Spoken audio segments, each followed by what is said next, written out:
Sur cette terre, il n'y a aucun humain qui n'appartient à personne. C'est comme une parcelle. Tel que tu es là. D'ailleurs, la Bible dit tu es le temple. Si tu es le temple du Saint-Esprit, il y a des temples des démons. C'est pour ça que quand tu es le temple du Saint-Esprit, la Bible te dit évite de coucher avec un homme ou une femme. Si tu n'es pas, ce n'est pas ta femme. Parce que celui avec qui tu te rencontres est un temple. Maintenant, toi célibataire, garçon que je vois très beau comme tu es, tu rencontres une sœur, tu dis tu veux sortir avec. Et donc la sœur, et d'ailleurs je vais d'abord commencer au départ, quelqu'un me dit une. Même si vous deux, vous êtes les temples du Saint-Esprit, c'est une sœur qui prie, convertis toi aussi. Mais malheureusement, vous tombez dans les péchés. Surtout avec vous les jeunes aujourd'hui, vous ne savez pas gérer les relations. Vous tombez dans les péchés. Quand vous tombez dans les péchés, qui vous a amené? Et quand il domine sur vous, écoute bien, tu vas dire ça à ton frère, il décide sur toi. Mais après avoir fait ce que tu as fait, tout ce que le Seigneur t'avait donné commence à s'éloigner. La Bible dit tu perdras ton héritage par ta propre faute. Donc il y a des héritages comme tu es là, que tu as perdu. Deuxièmement, toi tu es le temple du Saint-Esprit, monsieur. Malheureusement, à cause de la convoitise, tu tombes sur une fille, mais elle n'est pas convertie. Donc temple de... Toute personne est la propriété de quelqu'un. La fille est le temple des démons. Tu rencontres, vous couchez ensemble. Toi, tu te sens bien, tu sens que c'est bon, ça va. En tout cas, j'ai rencontré la perle rare. Pendant que tu es dans le péché, qui vous a amené? Et puisque tu as rencontré un autre temple, quand un temple rencontre un temple, il y a partage. Et donc, puisqu'il y a transfert entre deux temples, monsieur, quand vous rentrez chez vous, quoi que vous soyez converti, vous rentrez avec 2, 3. Les choses que tu n'avais plus depuis que tu avais commencé à donner ta vie à Jésus, depuis que tu commençais à servir Jésus, tu n'avais plus envie de boire la bière, c'est revenu. Tu commences à avoir des envies que tu avais vaincues. Tu avais vaincu la masturbation, mais ça commence. Si c'est impossible en tant que jeune de ne pas tomber dans l'impudicité, mon frère, il faut revoir la Bible. Le bon chemin, ce n'est pas ta force. Le bon chemin, ce ne sont pas tes décisions. Le bon chemin, c'est le Saint-Esprit qui t'aide à arriver. Je vais te dire ceci. Derrière tout événement, il y a un esprit. Oui, je sais que je t'ai choqué. Derrière tout événement, sans exception, il y a un esprit. S'il n'est pas divin, il est diabolique. Mais sur cette terre, il n'y a rien de neutre. Même lorsque tu veux t'asseoir pour regarder la télé, il y a un pouvoir qui t'amène là-bas. Il y a quelque chose qui t'amène là-bas. Même lorsque tu dois dormir, il y a quelque chose qui te demande de dormir. Il n'y a pas que ta chair qui est fatiguée. Il y a un pouvoir derrière qui t'encourage à faire ou à ne pas faire. Parce qu'en réalité, sur cette terre, il n'y a aucun humain qui n'appartient à personne. Quelqu'un d'intelligent a dit ça à un voisin. Nous sommes dans le discernement des esprits, mon frère. Il faut avoir la bonne attitude. Où je descends là-bas, je te fais la délivrance. Sur cette terre, il n'y a aucun humain qui n'appartient à personne. C'est comme une parcelle. Tel que tu es là. D'ailleurs, la Bible dit tu es le temple. Si tu es le temple du Saint-Esprit, il y a des temples des démons. Qu'est-ce que tu crois? S'il a précisé, c'est parce qu'il y a des temples qui appartiennent à d'autres entités. C'est pourquoi il a précisé que toi, tu es le temple du Saint-Esprit. Parce que tout le monde n'est pas temple. Est-ce que je peux aller? Est-ce que je peux aller? On est dans le discernement des esprits. On va aller vite. Tu as l'intelligence pour me comprendre. C'est pour ça que quand tu es le temple du Saint-Esprit, la Bible te dit évite de coucher avec un homme ou une femme. Si tu n'es pas, ce n'est pas ta femme. Parce que celui avec qui tu te rencontres est un temple. Maintenant, si celui-là est un temple des démons, toi tu es le temple du Saint-Esprit. Chut. On a commencé au début, n'est-ce pas? Au début, on a dit que le diable n'était pas quoi? Rapidement. Le diable n'était pas? Le péché, c'est autre chose, n'est-ce pas? Ok, on a dit le terrain qui le renforce, c'est quoi? Non, le terrain qui renforce le péché, le diable, c'est quoi? C'est le péché. C'est le terrain là où il va t'amener parce que là-bas, il est fort. Là-bas, il a plusieurs médailles. Là-bas, c'est un poids lourd. Là-bas, tu ne pourras pas gagner, le diable te gagnera. Maintenant, toi, célibataire, garçon que je vois très beau comme tu es, tu rencontres une sœur. Tu dis, tu veux sortir avec. Et donc, la sœur, et d'ailleurs, je vais d'abord commencer au départ. Quelqu'un me dit une. Même si vous deux, vous êtes les temples du Saint-Esprit, c'est une sœur qui prie, convertis toi aussi. Mais malheureusement, vous tombez dans les péchés. Surtout avec vous les jeunes aujourd'hui, vous ne savez pas gérer les relations. Vous tombez dans les péchés. Quand vous tombez dans les péchés, qui vous a amené? Qui vous a amené au péché? faut bien suivre l'enseignement. Le diable. C'est le diable qui t'amène, selon Éphésiens 6. Le diable t'amène. Le péché, ce n'est pas lui, mais lui t'amène là-bas. Pourquoi? Parce qu'il veut dominer sur vous. Dès qu'il domine sur vous, en ce moment-là, avant même que vous ne puissiez terminer pour demander pardon comme vous avez l'habitude de penser, pendant le moment, le diable domine sur vous. Et quand il domine sur vous, écoute bien, tu vas dire ça à ton frère, il décide sur toi.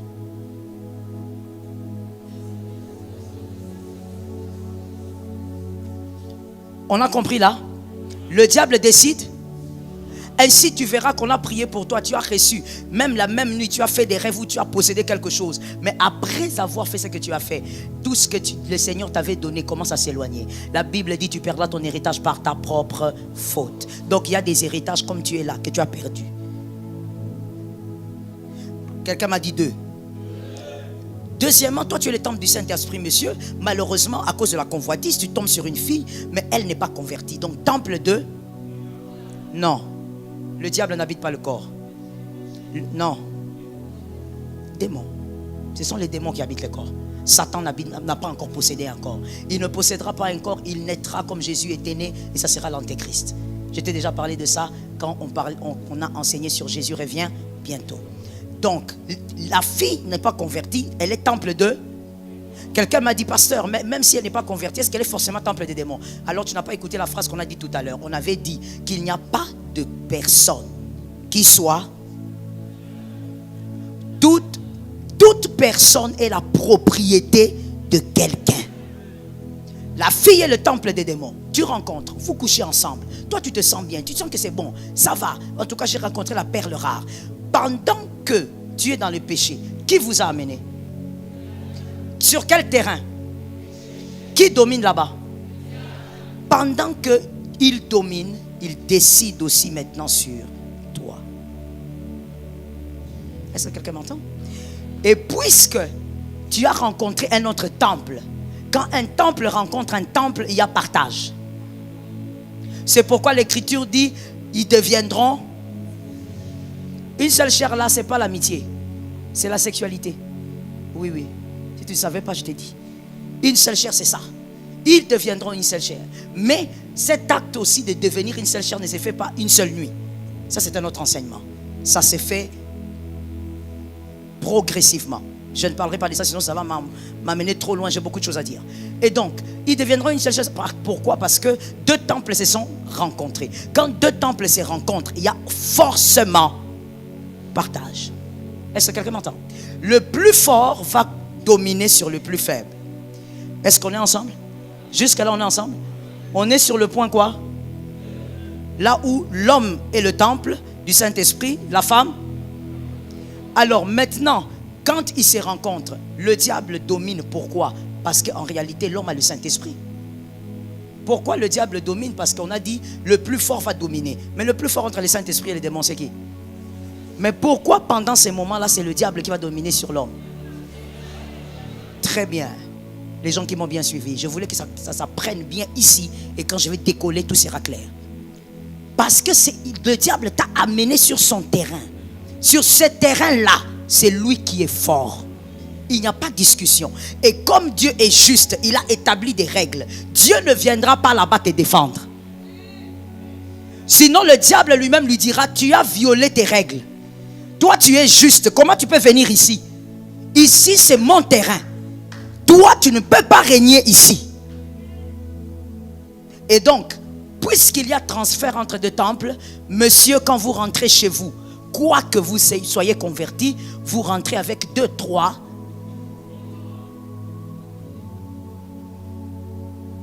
Les choses que tu n'avais plus depuis que tu avais commencé à donner ta vie à Jésus, depuis que tu commençais à servir Jésus, tu n'avais plus envie de boire la bière, c'est revenu. Tu commences à avoir des envies que tu avais vaincues. Tu avais vaincu la masturbation, mais ça commence. Tu ne comprends pas. Tu dis, mais c'est quoi? On m'attaque. On ne t'attaque pas. Tu t'es attaqué toi-même. La Bible a toujours... Donne-moi un amen normal. La Bible a toujours raison. Quand la Bible dit ne faites pas, ce n'est pas comme si la Bible a disjoncté. Et laisse-moi dire à quelqu'un quelque chose. Ce n'est pas impossible de ne pas faire. Où sont les amens maintenant? Donne-moi un amen normal. Si c'est impossible en tant que jeune de ne pas tomber dans l'impudicité, mon frère, il faut revoir la Bible. Pas seulement la Bible, il faut revoir Golgotha. Or, Golgotha, il n'y a pas à revoir. Tout est. Si tu n'y arrives pas, je ne te condamne pas. Je te dis seulement, tu as trouvé le mauvais chemin pour y arriver. Le bon chemin, ce n'est pas ta force. Le bon chemin, ce ne sont pas tes décisions. Le bon chemin, c'est le Saint-Esprit qui t'aide à arriver. Donne-moi un amen que le ciel entende. C'est dire au Saint-Esprit, Saint-Esprit, je suis tombé encore aujourd'hui, aide-moi. Demain, Saint-Esprit, je n'y arrive pas. T'as vu, je suis encore tombé, aide-moi. Le diable te dira, regarde, tu es en train de manipuler la parole. Toi, tu crois que Dieu va t'aider comme ça, tu ne fais que tomber. N'écoute pas le serpent. La lèpre peut partir à la 7e fois. Donne-moi un amen normal. La lèpre peut partir à la 7e fois. Va toujours. Pierre a dit, à qui irions-nous? Même si on tombe 20 fois, on ira chez qui? C'est la mentalité qu'il faut avoir. Il ne faut pas laisser le serpent blaguer avec toi. Tu es tombé en 2025. 2026, tu peux vivre comme un homme chaste. J'aime cet amen, donne un autre. 2026, tu peux vivre comme une fille vierge. Tu refuses ça. Le diable, lorsqu'il décide sur ta vie, n'oublie pas que dans le jardin d'Éden, il y avait plusieurs arbres. Il a choisi seulement l'arbre qui allait détruire toute une destinée. Même pas une destinée, détruire des générations entières. Jusqu'aujourd'hui, nous mourons. Jusqu'aujourd'hui, on a peur que la mort arrive avant les premiers. C'était à cause de qui? Du serpent qui avait dit à la femme, mange. Si le démon contrôle même 3 minutes de ta vie, mon frère, tu ne sais pas ce qui peut arriver. Tu ne sais pas ce qu'il peut voler. Il ne choisit jamais ce qui coûte moins cher. Jamais. Il ne choisit pas ce qui coûte moins cher. Lui-même, quand il était au ciel, il ne faisait pas n'importe quoi.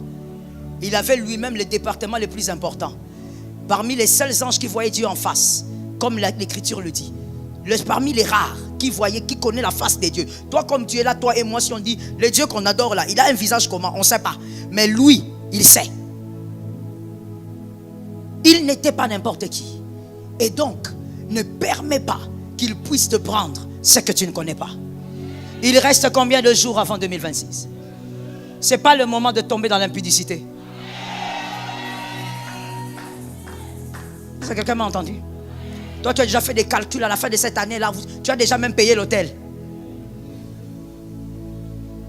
Et ce qui est grave dans le siècle aujourd'hui, ce sont les femmes qui payent. Tu es quel genre de femme? Est-ce que je peux te choquer? Hey, je vais te choquer, mademoiselle, monsieur, je vais te choquer. Même si j'ai déjà trop de problèmes. Ça, c'est quel siècle, ça? Où toi, la femme, tu payes pour... My goodness. Tu payes pour qu'on vienne te faire quoi? Comment tu peux arriver là? Ça veut dire que tu es descendu tellement bas. Non seulement tu pêches, mais c'est toi, mademoiselle, qui paye. Et tu es là comme ça en train d'attendre comme quelqu'un qui attend Lucifer qui va venir.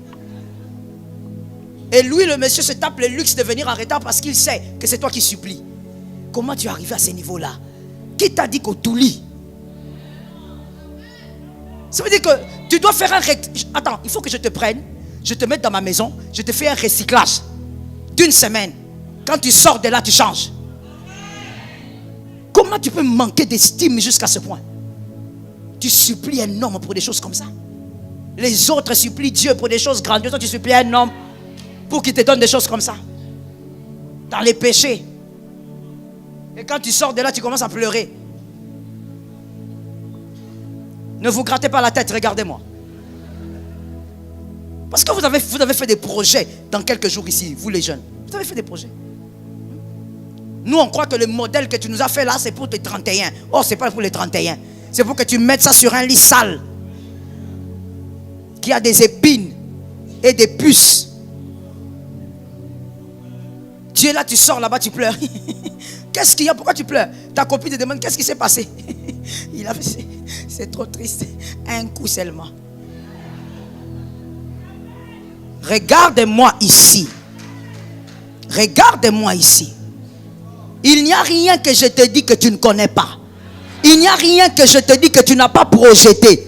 Il n'y a rien que je te dis que tu n'as pas organisé pour le 31.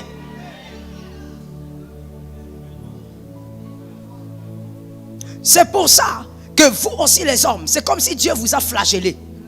C'est comme si Dieu vous a frappé. Il vous a mis dans une génération où les filles... je vais avoir des problèmes ici. Où les filles, la majorité sont pourries. La majorité. Ça veut dire que tu te maries à une femme comme ça, elle se plaint. Tu veux quoi? Je veux. Comment tu veux? Toi maintenant tu es là comme ça, avec le visage comme un petit ours fatigué. J'ai tout fait, tu as tout fait. Elle veut.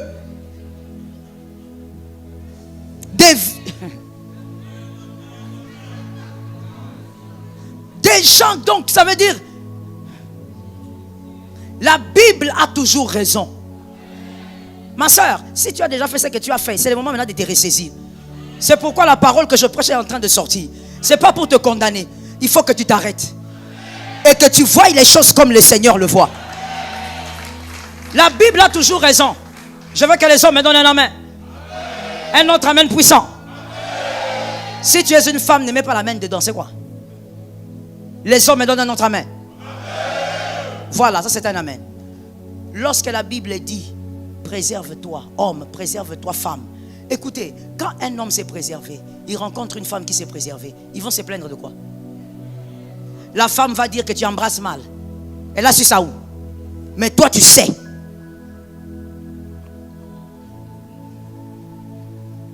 Comme tu es là, mademoiselle, tu sais. Et il y a même des sœurs qui se donnent, oh Seigneur, délivre-nous de cette génération.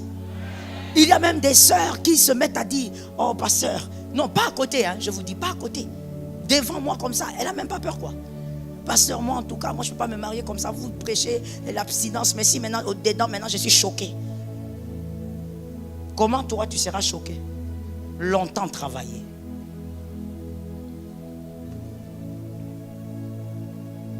Elle a tellement d'expérience qu'elle sait que ça là, c'est la mort.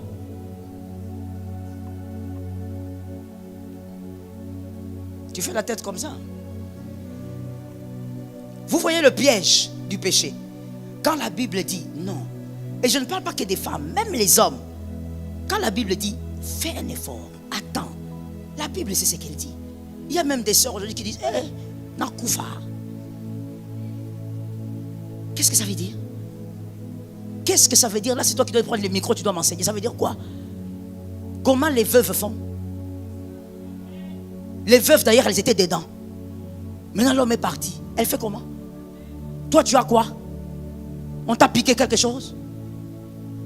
Mais ce sont des femmes qui parlent comme ça dans ces siècles aujourd'hui. Des femmes. Tu vois une femme, l'homme ne veut pas. Elle attrape.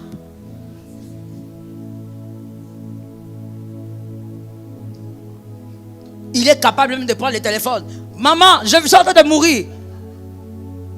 La femme en train de le poursuivre. Quelle génération! Si tu n'arrives pas à vaincre, c'est le démon qui va te vaincre. Il n'y a pas de choix. Et c'est possible de vaincre. Est-ce que quelqu'un m'entend bien? Et puis vous écouterez quelqu'un maintenant qui devient aigri. Oh, c'est toujours encore les femmes. Hein. Je suis désolé, hein, les dames. Quand un homme vient là, il fait son témoignage, il est content, il dit voilà, moi je bénis le Seigneur, j'ai épousé ma femme, elle était vierge. Elle a fait des choses. Maman, ta jalousie même dans le corps d'autrui. Tu ne sais pas que ça existe, il y en a encore. Elles sont rares, mais il y en a encore. Donne un amen que tu guérisses, non mon frère. Je sens que le cœur est lourd là-bas. Donne un autre amen. Arrête-toi là. Décide d'avancer avec Dieu. Le diable est un très mauvais manipulateur. Non, jamais avoir même une seconde avec lui. Que Jésus te donne la victoire.